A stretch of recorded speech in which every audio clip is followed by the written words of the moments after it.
একাকী internet search, ব্যক্তিগত চিন্তা আর বন্ধ দরজার আড়ালে অনেকের মনেই এক প্রশ্ন ঘুরপাক খায় প্রতিদিন। হস্তমৈথুন করলে শরীরের কী ধরনের ক্ষতি হয়? এই প্রশ্ন এবং এর উত্তরকে ঘিরে রয়েছে অসংখ্য ভুল ধারণা, ভয় আর গুজব। কেউ বলে এতে প্রোস্টেট ক্ষতিগ্রস্ত হয়, কারো মতে এটি প্রদাহ সৃষ্টি করে বা ভবিষ্যতে ক্যান্সারের ঝুঁকি বাড়ায়। ভয়ের গল্প অনেক শুনেছেন, কিন্তু আসল বৈজ্ঞানিক তথ্য কি বলে? আজ আমরা সেই বাস্তব সত্যটাই জানব, যা আপনার বিশ্বাসকে একেবারে বদলে দিতে পারে, চমকে দিতে পারে, এবং সম্ভবত আপনি এতদিন ধরে যা জেনে এসেছেন ঠিক তার উল্টো। আলোচনার শুরুতেই একটু প্রোস্টেট গ্রন্থি নিয়ে কথা বলা যাক। সহজভাবে বললে, প্রোস্টেট হলো পুরুষের প্রজনন ব্যবস্থার একটি ছোট্ট আখরোটের মতো আকারের গ্রন্থি। এর প্রধান কাজ হলো এমন তরল তৈরি করা যা শুক্রাণুকে পুষ্টি দেয় এবং পরিবহন করে।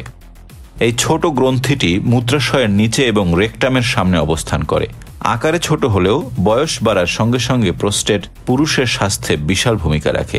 জনশ্রুতি আছে, হস্তমৈথুনের ফলে প্রোস্টেট ক্যান্সারের ঝুঁকি বাড়ে।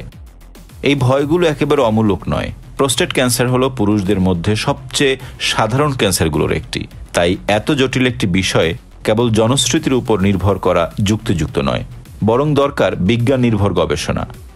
তাই হার্ভার্ড বিশ্ববিদ্যালয়ের পাবলিক হেলথ বিভাগ এই বিষয়ে তথ্য উপাত্ত সংগ্রহ করে এক বিশাল গবেষণালব্ধ অবিশ্বাস্য সত্য হাজির করেছে, এবং এই গবেষণার ফলাফল কেবল পুরনো গুজবগুলোকেই চ্যালেঞ্জ করেনি, বরং সেগুলোকে পুরোপুরি উড়িয়েও দিয়েছে। সেই অবিশ্বাস্য সত্যটা কি? ঠিক কি বলছে বিজ্ঞান? প্রায় ২০ বছর ধরে ৩২,০০০ পুরুষের ওপর এই গবেষণা চালিয়েছে হার্ভার্ড, যেখানে তাদের জীবনযাপন, শারীরিক স্বাস্থ্যের নানান দিক গভীরভাবে পর্যবেক্ষণ করা হয়। গবেষণায় দেখা যায়, যারা মাসে ২১ বার বা তার বেশি হস্তমৈথুন করেছেন, তাদের প্রোস্টেট ক্যান্সারের ঝুঁকি কমেছে প্রায় ৩৩%। প্রোস্টেট গ্রন্থির ভেতরে রয়েছে অসংখ্য ক্ষুদ্র ক্ষুদ্র পাইপলাইনের মতো নালী। বিজ্ঞানীরা বলছেন, নিয়মিত বীর্যপাত এই নালীগুলোকে পরিষ্কার রাখে। এছাড়া হস্তমৈথুনে স্খলন হলে ক্ষতিগ্রস্ত কোষগুলোকে দ্রুত সরিয়ে নতুন সুস্থ কোষ এসে জায়গা নেয়। এই চক্র যত বেশি সচল থাকে, ক্যান্সার সৃষ্টিকারী কোষের সম্ভাবনা ততই কমে যায়। পুরনো কোষ, জমে থাকা তরল বা সিক্রেশন, এমনকি সম্ভাব্য ক্ষতিকর উপাদানগুলো বেরিয়ে যায় শরীর থেকে। ফলে হস্তমৈথুনকে গবেষকরা বলছেন এক ধরনের প্রাকৃতিক ক্লিনজিং মেকানিজম বা শরীরের নিজস্ব সুরক্ষা ব্যবস্থা। এখানেই শেষ নয়।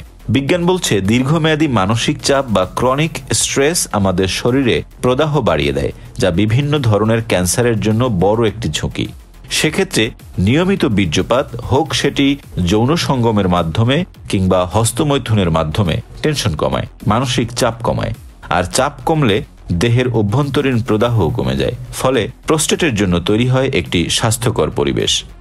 যদিও নিয়মিত স্খলন প্রোস্টেট ক্যান্সারের ঝুঁকি কমায়, তবু প্রোস্টেট ভালো রাখার এটি একমাত্র কারণ নয়। এর পাশাপাশি কিছু স্বাস্থ্যকর অভ্যাস গড়ে তোলাও গুরুত্বপূর্ণ, যেমন ব্যায়াম, স্বাস্থ্যকর খাবার বা স্ট্রেস নিয়ন্ত্রণ।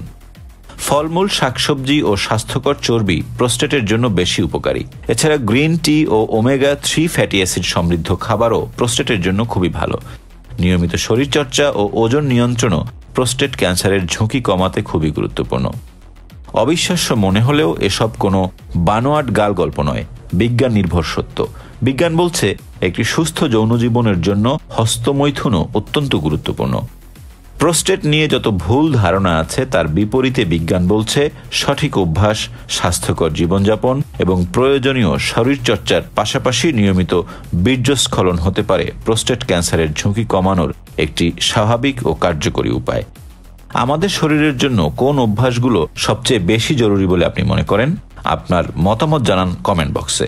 ভিডিও ভালো লাগলে লাইক করুন, শেয়ার করুন, সাবস্ক্রাইব করুন আমাদের চ্যানেল দ্য রিপোর্ট.লাইভ।